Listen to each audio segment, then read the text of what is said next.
നമസ്കാരം. Puthuppally today live ന്യൂസിലേക്ക് എല്ലാവർക്കും സ്വാഗതം. ഇന്ന് ലോക ലഹരി വിരുദ്ധ ദിനമാണ്.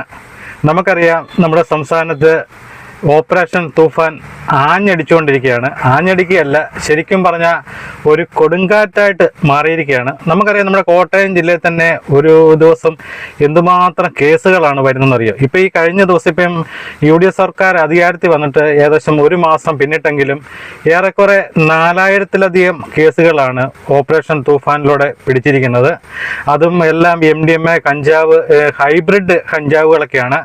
അപ്പം അത് ഈ ഏറെക്കുറെ 4000 പേരോളം ഈ പോലീസ് ഉദ്യോഗസ്ഥരെ അറസ്റ്റ് ചെയ്തിട്ടുണ്ട്.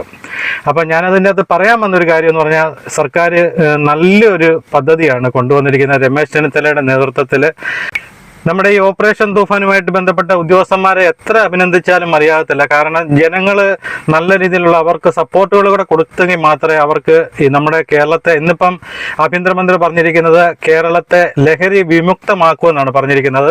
അപ്പോൾ അതിന് നമുക്കെല്ലാവർക്കും ഒറ്റക്കെട്ടായിട്ട് നിൽക്കാം. അതിനോടനുബന്ധിച്ച് ഓപ്പറേഷൻ തൂഫാനുമായിട്ട് ബന്ധപ്പെട്ട് 1-2 കാര്യങ്ങൾ എനിക്ക് സംസാരിക്കാനുണ്ട്. കാരണം നമുക്കറിയാം, നമ്മുടെ സംസ്ഥാനത്ത് ഏകദേശം 57 ജയിലുകളാണുള്ളത്. അതിൻ്റെ അകത്ത് ഇപ്പം അതിൻ്റെ തടവുകാരെ പാർപ്പിക്കാൻ പറ്റിയ ശേഷി എന്ന് പറഞ്ഞാൽ ഏതാണ്ട് 8000-ഓളാണെന്നാണ് എൻ്റെ ഒരു അറിവ്. അപ്പം ഇതിപ്പം തന്നെ ഏകദേശം 10,000-ന് മുകളിൽ ജയിലുകളിലൊക്കെ ആൾക്കാർ നിറഞ്ഞു കഴിഞ്ഞിരിക്കുകയാണ്. ഇപ്പം ഈ ഓപ്പറേഷൻ തൂഫാനുമായിട്ട് ബന്ധപ്പെട്ട് പിടിച്ചിരിക്കുന്നതാണ് 4000-ഓളം പേരാണ് പിടിച്ചിരിക്കുന്നത്. അപ്പം നമ്മുടെ ജയിലുകളുടെയൊക്കെ കപ്പാസിറ്റിക്ക് അപ്പുറമാണ് പ്രതികൾ വന്നിരിക്കുന്നത്. അപ്പം ഞാൻ പറഞ്ഞു വന്ന കാര്യം എന്ന് പറഞ്ഞത്, ഇത് ഒരു മാസം കഴിയുമ്പോഴത്തേന് അവരെല്ലാം വീണ്ടും ജയിലിൽ നിന്ന് വീണ്ടും ഇറങ്ങും. നമുക്കറിയാം, ഒരു പ്രധാനപ്പെട്ട ഒരു കേസ് പിടിച്ച് പോലീസുകാർ വളരെ ഇതിൻ്റെ പുറകെ നടന്ന് മാസങ്ങളോളം മെനക്കെട്ടാണ് ചിലപ്പോൾ ഒരു കേസ് പിടിച്ച് പ്രതിയെ അറസ്റ്റ് ചെയ്തുകൊണ്ട് പോകുന്നത്. ഒരാഴ്ച കഴിയുമ്പോൾ 14 ദിവസത്തെ കാര്യമുള്ളൂ. അത് കഴിയുമ്പോഴത്തേന് ഇപ്പോഴത്തെ അത് ജാമ്യത്തിലായി, ഒരു റിമാൻഡ് എന്ന് പറയുന്നത് അത് മാത്രമേ ഉള്ളൂ. അത് കഴിയുമ്പോഴത്തേന് ജാമ്യം കിട്ടും. അവർ പുഷ്പം പോലെ അവരുടെ അഡ്വക്കേറ്റ്മാരെന്നൊക്കെ പറഞ്ഞാൽ നമ്മുടെ ഈ സർക്കാർ അഡ്വക്കേറ്റ് പോലെ മികച്ച അതിബുദ്ധിമാന്മാരായ അഡ്വക്കേറ്റ്മാരാണ്. പിന്നെ ഈ ഡ്രഗ്സുമായിട്ട് പോകുന്നവർക്ക് കിട്ടുന്ന നിയമോപദേശം എന്ന് പറയുന്നത്, അതും അവർക്ക് അടവി കൈവശം വെക്കാവുന്നതിൻ്റെ പരിധികളും അവർക്ക് ഏതൊക്കെ രീതിയിൽ ജാമ്യം കിട്ടാവുന്ന വകുപ്പുകളും എല്ലാം കണക്കൂട്ടി തന്നെയാണ് ലഹരി മാഫിയ. ഇവരെക്കാട്ടിലും ഈ പോലീസുകാരെക്കാട്ടിലും ഒരു പടി മുമ്പിലാണ് അവരും കണക്ക് കൂട്ടുന്നത്. അപ്പം ഞാൻ പറഞ്ഞു വന്നത് അതൊന്നുമല്ല, നമ്മൾക്ക് ലഹരി പിടിക്കുക, ഇതുപോലെ ഇഷ്ടം പോലെ ഇതിനെ അടിച്ചമർത്തുക, കേരളത്തെ ലഹരി വിമുക്തമാക്കുമെന്ന് പറയുമ്പോഴത്തേന് ബഹുമാനപ്പെട്ട ആഭ്യന്തരമന്ത്രി രമേശ് ചെന്നിത്തല സാറിനോട് ഒരു അപേക്ഷയും കൂടെയാണ്. കാരണം നമ്മുടെ നിയമത്തിനെ കുറച്ച് മാറ്റം വരുത്തേണ്ടത് അത്യാവശ്യമാണ്.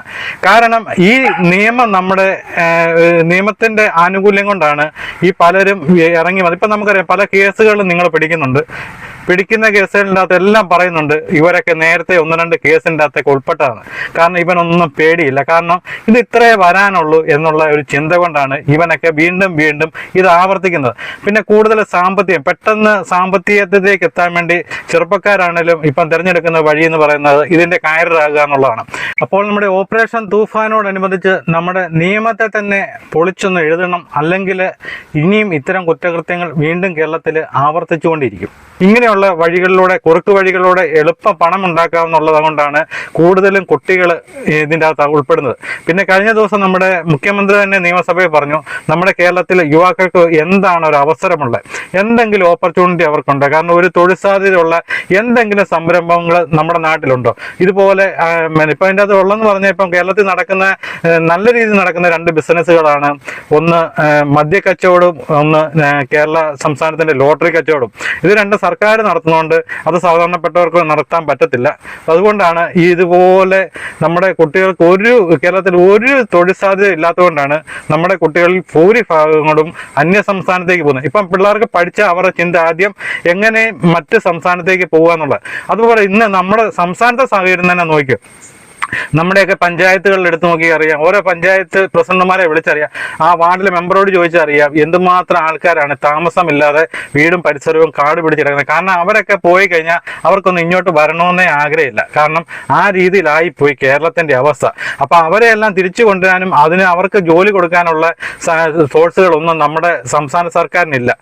അതോടൊപ്പം മറ്റൊരു കാര്യം എന്ന് പറഞ്ഞാൽ, ഒരു ക്രിമിനൽ കേസിൽ പെട്ട് ജയിലിൽ ചെന്ന് കഴിഞ്ഞാലത്തെ അവിടുത്തെ ജീവിതം എന്ന് പറയുന്നത് നല്ല സുഭിക്ഷമായ ജീവിതമാണ് ജയിലിലെ.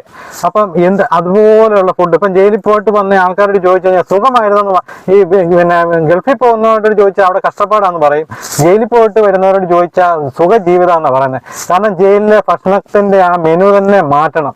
കാരണം നിങ്ങൾ കഴിഞ്ഞ ദിവസം നമ്മുടെ തമിഴ്നാട്ടിലൊക്കെ പറഞ്ഞ പോലെ സ്കൂളുകളിലാണ് കൊടുക്കേണ്ടത്, ഈ കുട്ടികൾക്കാണ് നല്ല പ്രോട്ടീനുള്ള ഭക്ഷണങ്ങൾ കൊടുക്കുന്നത്.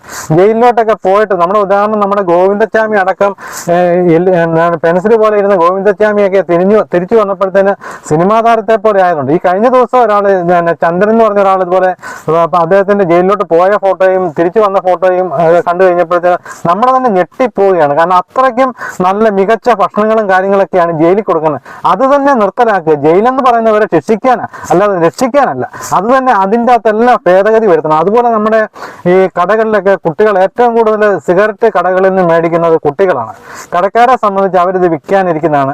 അവിടെ എല്ലാ കടയിലും ബോർഡ് എഴുതി വെച്ചിട്ടുണ്ട് 18 വയസ്സ് താഴെയുള്ള കുട്ടികൾക്ക് ലഹരി പുകയില ഉൽപ്പന്നങ്ങൾ കൊടുക്കത്തില്ലെന്ന്.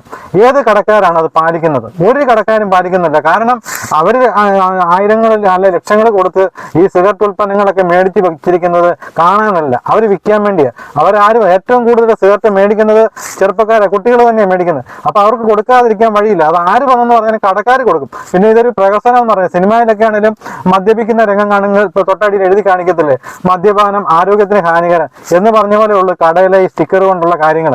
കാരണം അതിന് ഈ കുട്ടികളെ നമ്മളിപ്പം പോലീസ് ഉദ്യോഗസ്ഥരെ അവരെ മാത്രം ഈ ചുമതല ഏൽപ്പിച്ചെന്ന് പറഞ്ഞാലും ഇതിന് ഒരു പരിധി വരെ അവർക്കും തടയാൻ പറ്റത്തുള്ളൂ.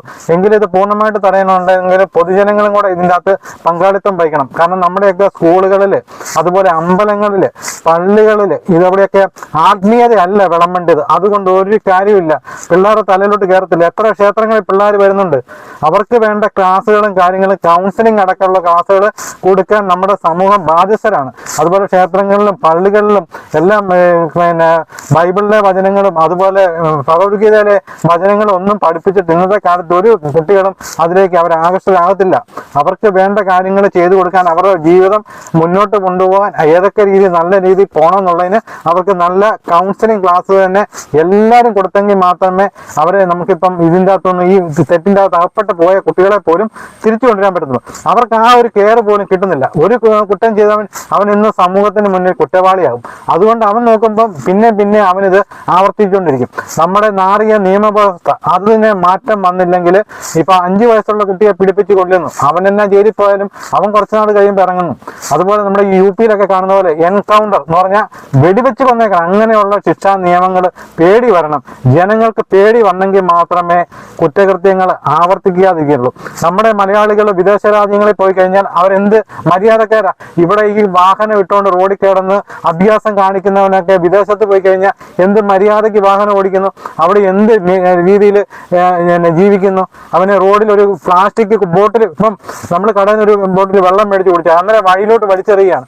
ഈ കഴിഞ്ഞ ദിവസം നമ്മുടെ പുതുപ്പള്ളി ഗ്രാമപഞ്ചായത്തിന്റെ 19 വാർഡിലും മെമ്പർമാരടക്കമുള്ളവർ ശുചീകരണ പ്രവർത്തനം ഏറ്റെടുപ്പിച്ച ഏറ്റവും കൂടുതൽ ലഭിച്ചത് പ്ലാസ്റ്റിക് ബോട്ടിലുകളാണ്, പ്ലാസ്റ്റിക് മാലിന്യങ്ങൾ നമ്മുടെ വഴിയോരങ്ങളിൽ നിന്ന് കിട്ടുന്നത്. ഇതെന്തുകൊണ്ടാണ് ഇങ്ങനെ വരുന്നത്? അപ്പൊ ഇതിന് ആ സ്ഥാനത്ത് ഇവനൊക്കെ ഗൾഫിൽ ചെന്ന് കഴിഞ്ഞാൽ ഒരു പ്ലാസ്റ്റിക് ബോട്ടിൽ കളയാൻ ഇങ്ങനെ ഓങ്ങിയാൽ പോലെ അവൻ തിരിച്ച് വണ്ടിക്കകത്ത് വെച്ച് അവൻ അത് സുരക്ഷിതമായിട്ട് നിക്ഷേപിക്കും. ഇത് അറിയാൻ വേണ്ടൊന്നുമില്ല, മലയാളികൾക്കെല്ലാം അറിയാം. അതൊന്നും വേണ്ടെന്ന് വെച്ചിട്ടാണ്. അതുകൊണ്ട് നമുക്ക് ഈ നമ്മുടെ സർക്കാർ കൊണ്ടുവന്ന ഓപ്പറേഷൻ തൂഫാൻ, അത് നാർക്കോ ഹണ്ട്, ഇതിന് ഒപ്പം നമുക്ക് അണിചേരാം. ഇതുപോലെ ലഹരിയെ പറ്റിയുള്ള വിവരങ്ങളൊക്കെ അറിവുള്ളവർ അവരെ അറിയിക്കാനുള്ള നമ്പറുകൾ കൊടുത്തിട്ടുണ്ട്. നമുക്ക് ഒരു പരിധി വരെ നമുക്കും ഈ യജ്ഞത്തിൽ പങ്കാളികളാകാം. അപ്പൊ ഇത് 2ാം ഘട്ടം ഓപ്പറേഷൻ തൂഫാന്റെ 2ാം ഘട്ടം ആരംഭിച്ചിരിക്കുകയാണ്. അപ്പൊ നമ്മൾ എല്ലാവരും അത് നമ്മുടെ ഓരോ മനുഷ്യനും അതിനകത്ത് പങ്കാളികളായെങ്കിൽ മാത്രമേ നമ്മുടെ സമൂഹത്തിൽ നിന്ന് ഈ പാടെ ഇത് നീക്കം ചെയ്യാൻ പറ്റുള്ളൂ. നമുക്കറിയാം 2019 കോവിഡ് എന്ന മഹാമാരി വന്നപ്പോഴത്തേന് നമ്മുടെ നഗ്ന നേത്രങ്ങൾ കൊണ്ട് പോലും കാണാൻ പറ്റുകയില്ലാത്ത വൈറസിനെ പിടിച്ചു കെട്ടിയ ഇന്ത്യ മഹാരാജ്യമാണ് നമ്മുടേത്. ആ രാജ്യത്താണ് ഈ ഇതുപോലെ സുലഭമായിട്ട് ലഹരി ഒഴുകുന്നത് കണ്ടില്ല കേട്ടില്ല എന്നും പറഞ്ഞ് ഇതിനൊക്കെ വളം വെച്ച് കൊടുക്കുകയൊക്കെ ചെയ്തത്. ഇതൊക്കെ ഇതിന് മുന്നിലിരുന്ന ആൾക്കാർ തന്നെയാണ്. ഇതിനെല്ലാം വളം വെച്ച് കൊടുത്തത് മലയാളികളായ നമ്മൾ തന്നെയാണ്. ഈ അന്യസംസ്ഥാന ബംഗാളികൾ, ഈ പെരുമ്പാവൂരൊക്കെ അഴിഞ്ഞാടുന്ന അവർക്ക് വേണ്ട സാധനങ്ങളെല്ലാം എത്തിച്ചു കൊടുത്തതും നമ്മൾ മലയാളികളൊക്കെ തന്നെയാണ്. അപ്പം നമ്മുടെ വരും തലമുറ ഭാവി മുന്നോട്ട് പോകണമെന്നുണ്ടെങ്കിൽ നമ്മുടെ സംസ്ഥാനത്തു നിന്ന് ഈ ലഹരിയുടെ അതിപ്രസരം നമ്മുടെ പാടെ ഒഴിവാക്കിയെങ്കിൽ മാത്രമേ ഉള്ളൂ നല്ലൊരു തലമുറയെ നമുക്ക് വാർത്തെടുക്കാൻ പറ്റത്തുള്ളൂ. അപ്പം നമുക്കും എല്ലാവർക്കും നമുക്ക് ഈ യജ്ഞത്തെ പങ്കാളികളാവുന്ന ഇന്ന് നമുക്ക് സർക്കാരിന് ഉറപ്പ് കൊടുക്കണം. അപ്പോൾ ഇതുപോലെയുള്ള എന്ത് ക്യാമ്പയിൻ വന്നാലും എല്ലാവരും അതിൻ്റെ അകത്ത് സഹകരിക്കണമെന്ന് അഭ്യർത്ഥിച്ചുകൊണ്ട് എല്ലാവർക്കും ലോക ലഹരി വിരുദ്ധ ദിന ആശംസകൾ നേർന്നുകൊണ്ട് നിർത്തുന്നു. നന്ദി, നമസ്കാരം. Puthuppally today live news.